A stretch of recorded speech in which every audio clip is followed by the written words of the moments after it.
Hi guys! This is Jen and welcome back to Aljen's Vlog. Yeah, yeah, yeah. Makeup tutorial, basic lang naman. Kaya huwag kayong mag-alala dahil basic lang. Dahil di ako expert mag-makeup and basic lang. Just keep on watching.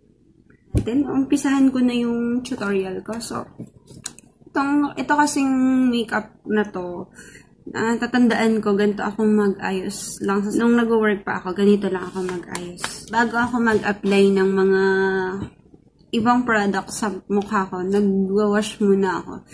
Naghihilamos muna ako ng mukha ko. Naglalagay muna ako ng cream. Cream na kung ano yung cream na may SPF. Yung parang sunblock siya. Yung parang sunblock. Yun yung nilalagay ko sa mukha ko bago ako maglagay ng mga kung ano-ano sa mukha. So, ayun, i-share ko sa inyo. Kasi gumagamit ako ng, mura lang kasi mas mahal talaga bumili ng mga pang makeup, ng pampaganda, ang mahal-mahal ako maglagay nito. So, ito na lang lalagay natin, tong foundation na to. And may salamin ako kasi dito. Ayan. Sa sponge ko siya nilalagay. Ayan, nilalagyan ko siya ng BB cream. Nasa sa inyo kung ano yung step na ginagawa nyo pag nag-makeup kayo. Ayan, ganyan naman tayong mga girls, diba? Hindi tayo maalis ng bahay kapag wala tayong makeup. Sanay na tayo. Kaya naman, Pilipina time. Kaya naman kahit medyo late sa meet-up or kung saan man ay okay na okay lang basta nakaayos ang peslak. Ayan. So, ayan tayo. Ayan.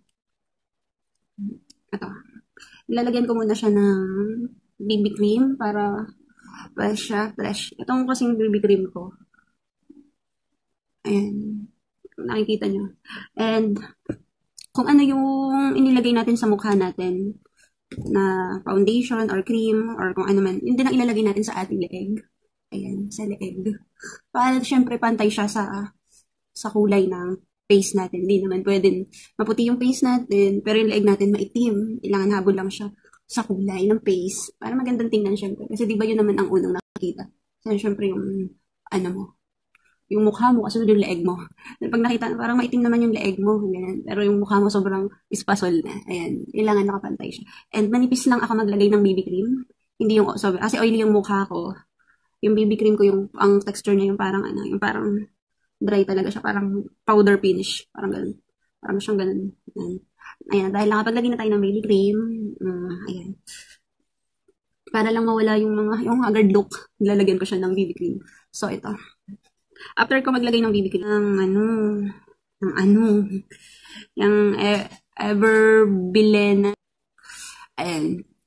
So, ito yung para sa mga kilay is life. Dito tayo natatagalan, girls. Itong magkilay. Real talk. Matagal talaga ang magkilay. So, ang ginagawa ko, kasi meron kasi akong nakitang mga nagkikilay na parang isang salpak lang, pak. Parang isang guhit lang. Ayan, guhit. Kasi dati hindi naman uso ang kilay is life. Kasi dati ako nun, dati nga nagbubunot pa ng kilay. Ngayon, kinikilayan pa talaga, kinakapalan. Dati nun panipisan, ngayon pakapalan na. Kaya naman uso ang eyebrow pencil or kung ano, iba't ibang eyebrow na pang kilay ngayon. Usong-uso hanggang ngayon.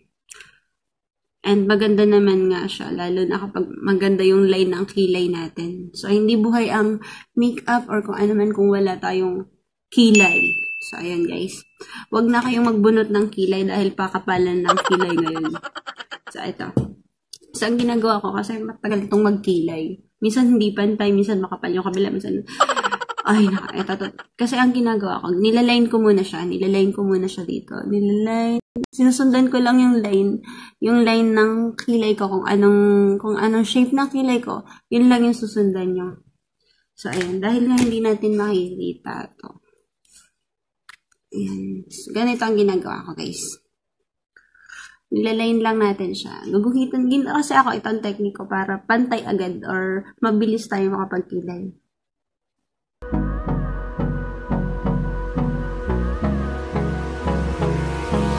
Hold me close till I get up. Time is barely on our side.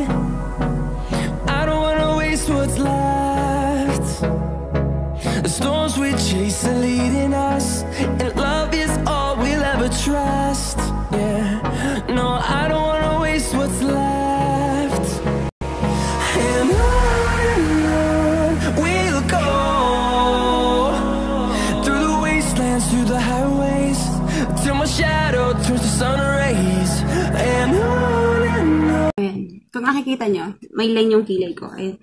Ganun kasi yung ginagawa kong technique para mabilis. Dinadraw ko yung kilay ko na naka-shape na siya. Kung ano yung shape ng kilay ko, sinusundan ko na lang. Para isi-shade mo na lang siya, diba? Para hindi yung guhit pag ganyan, hindi pantay, ulit naman, panibagong kilay ulit. So, ayan, yung ginagawa ko. Dinadrawing ko muna siya. Bago ako magdiretso. Para mabilis.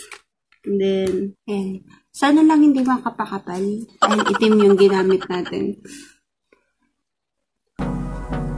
I don't wanna waste what's left. The storms we chase are leading us, and love is all we'll ever trust. Ayan. So, kung medyo may lumalampas sa kilay nyo or parang hindi kayo na-satisfy dun sa pagkikilay nyo, dun napapasok yung concealer. And nilalagyan ko siya ng concealer para halimbawa kung may lumalampas. Kung may lumampas dun sa pag-draw natin ng kilay, nilalagyan natin siya ng para malinis. I don't wanna waste what's left.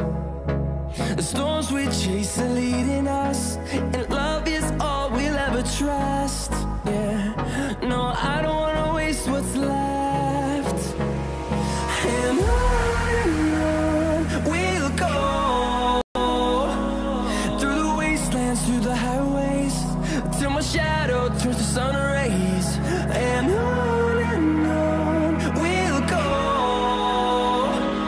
through the wastelands, through the highways. And on. Gamitin na lang natin ay sponge para ma-blend natin siya.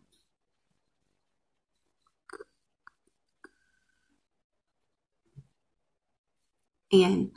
So, ito siya yung kilay natin. Close till I get up, time is barely on our side. I don't wanna waste what's left. The storms we chase are leading us, and love is all we'll ever trust. Yeah, no, I don't wanna waste what's left. And on we'll go, through the wastelands, through the highways, till my shadow turns to sun rays. And on we'll go, through the wastelands, through the highways. And on we'll go.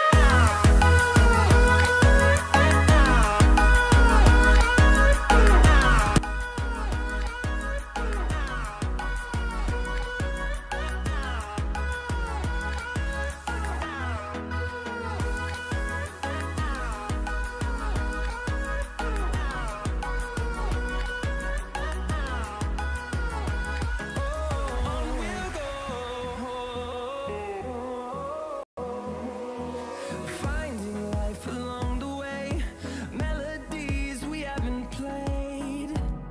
No, I don't want no rest. Echoing around these walls, fighting to create a song. I don't wanna miss a beat.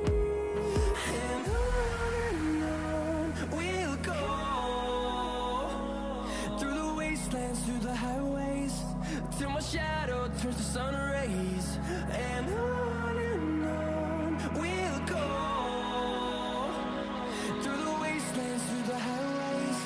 And on we'll go.